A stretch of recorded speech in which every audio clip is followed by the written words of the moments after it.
नमस्कार, Amit teaching centre में आपका स्वागत है। आज आप लोगों को निर्देशांक ज्यामिति के वीवीआई क्वेश्चन को बेहतरीन तरीके से बताएंगे, जो कि आप लोगों को अच्छी तरह से समझ में आ जाए।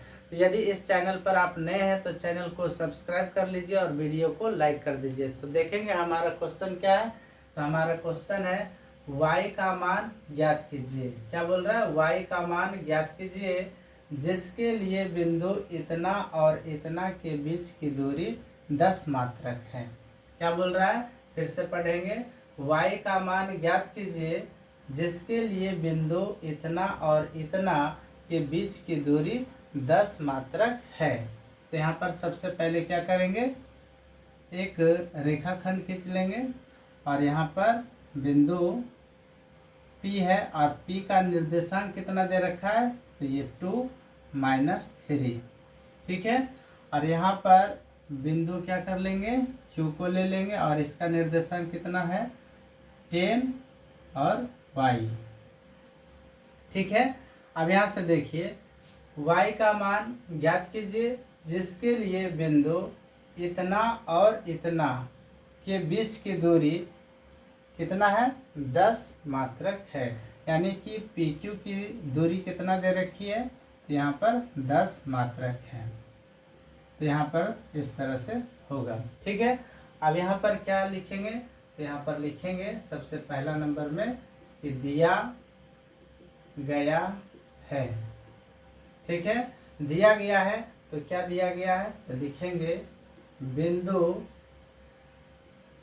P का निर्देशांक। बिंदु P का निर्देशांक कितना दे रखा है, तो 2 - 3। ठीक है। तथा और है तो आप और लिख दीजिए, कोई दिक्कत नहीं है इसमें। ठीक है। और क्या दे रखा है, बिंदु Q का निर्देशांक।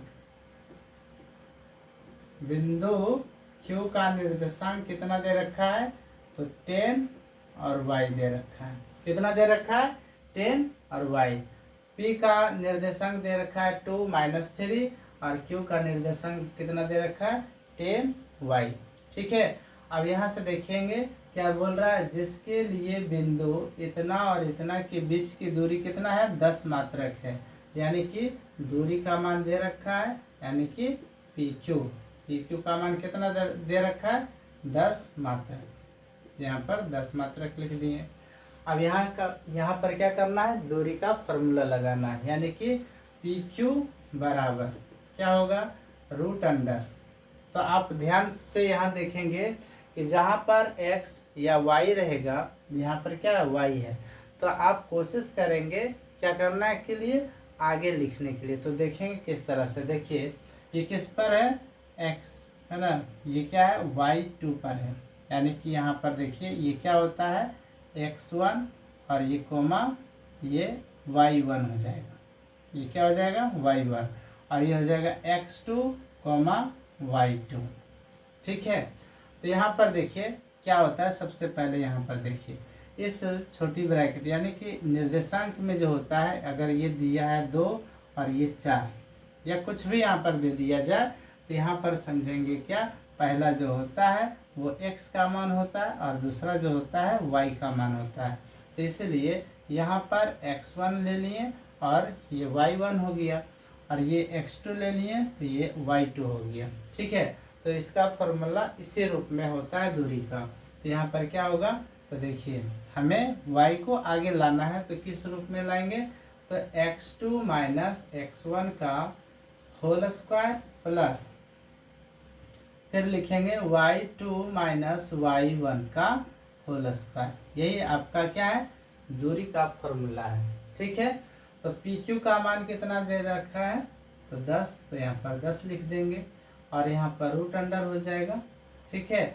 और यहाँ पर x2 का मान बताइएगा कितना है, तो x2 का मान देखिए कितना है, 10 है, यानी 10 है तो 10 लिख देंगे, माइनस है तो माइनस लिखेंगे, और x1 का मान कितना है, तो 2 है तो यहाँ पर 2 लिख देंगे, और इस पर क्या है, होल स्क्वायर, तो होल स्क्वायर लिखेंगे, प्लस है तो प्लस लिखेंगे।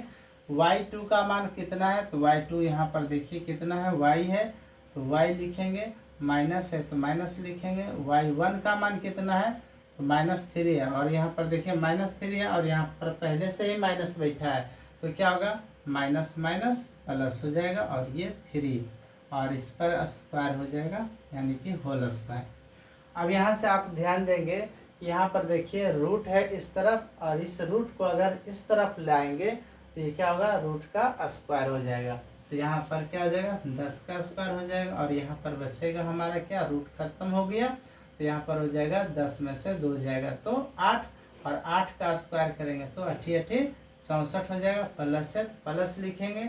अब यहाँ पर बचेगा हमारा क्या y+3 यानी कि y+3 का होल स्क्वायर बचेगा ना यहाँ पर, तो यहाँ पर हो जाएगा a+b का होल स्क्वायर में तोड़ देंगे, तो यहाँ पर क्या हो जाएगा a स्क्वायर, तो यहाँ पर y स्क्वायर हो जाएगा, प्लस b स्क्वायर, तो यहाँ हो जाएगा 9, और प्लस 2ab, तो 2a का मान y, तो 2 गुने y तो 2y, और फिर गुना करना है 3 से, तो क्या हो जाएगा 6y हो जाएगा। ठीक है, अब इस y वाले यानी इस टोटल मान को इधर ले आएंगे, इस मान को इधर ले जाएंगे। ठीक है, तो यहाँ पर y स्क्वायर और प्लस 6y, और यहाँ पर देखेंगे ये दोनों को जोड़ेंगे तो कितना हो जाएगा 73 हो जाएगा, 73, और इक्वल टू, और ये 10 का स्क्वायर करेंगे यानी 10 का स्क्वायर करेंगे तो कितना हो जाएगा 100। ठीक है, अब यहाँ पर हो जाएगा y square plus 6y plus 73 minus, ये प्लस है तो इधर लाएंगे तो क्या हो जाएगा माइनस हो जाएगा, तो यहाँ पर हो जाएगा 100 इक्वल टू 0। अब यहाँ पर हो जाएगा y स्क्वायर प्लस 6y, और यहाँ पर घटाएंगे तो माइनस कितना आ जाएगा 27 आ जाएगा इक्वल टू 0। अब यहाँ पर आपको क्या करना होगा, यहाँ पर गुणनखंड करना होगा। यहाँ पर देखिए क्या कैसे गुणनखंड करेंगे, तो यहाँ पर नहीं कुछ तो 1 है, तो 1 गुने 27 करेंगे तो 27 हो जाएगा। तो ऐसा कौन सा टेबल है, यहाँ पर ऐसे बोलेंगे, यहाँ पर क्या बोलेंगे ऐसा कौन सा टेबल है जो पढ़ने पर 27 आ जाए और यहाँ पर घटाव है तो घटाने पर 6 आ जाए, यानी कि ऐसा कौन सा पहाड़ा है जो पढ़ने पर 27 आ जाए और यहाँ पर माइनस का चिन्ह है तो घटाएंगे, अगर प्लस का चिन्ह रहता है तो जोड़ेंगे, तो घटाने पर कितना आना चाहिए 6 आना चाहिए। तो यहाँ पर देखिए कौन सा ऐसा पहाड़ा है, तो 9 तिया 27, और 9 में से 3 घटा देंगे तो ये 6 बच जाता है, तो यहाँ पर हो जाएगा कितना, चलिए इसको हटा देंगे, चलिए ये यहाँ पर लिख देते हैं, तो क्या हो जाता है y स्क्वायर प्लस यहाँ पर 9y और माइनस कितना हो जाएगा 3y।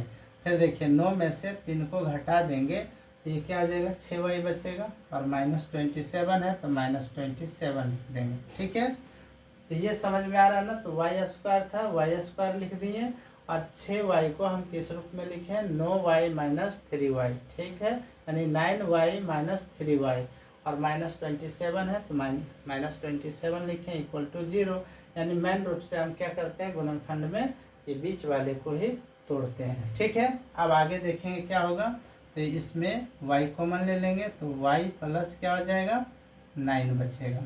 ठीक है, यहाँ से देखिए 2 y है, यहाँ पर y कॉमन ले लेंगे तो क्या हो जाएगा 1 y बचेगा यहाँ पर, और यहाँ पर y खींच लेंगे तो ये केवल 9 बचेगा, तो यहाँ 9 लिख दिए।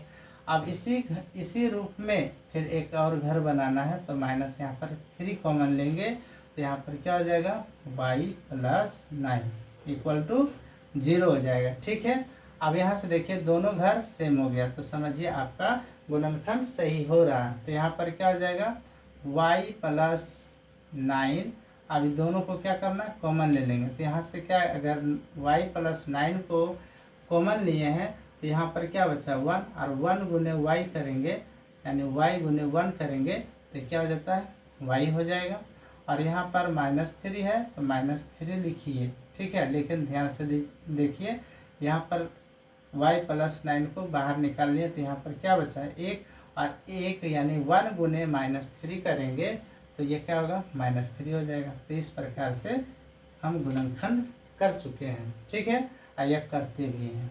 तो यहाँ से यदि लिख देंगे, यदि y प्लस 9 इक्वल टू 0, तो y इक्वल टू क्या हो जाएगा, ये प्लस में इधर जाएगा तो -9 हो जाएगा।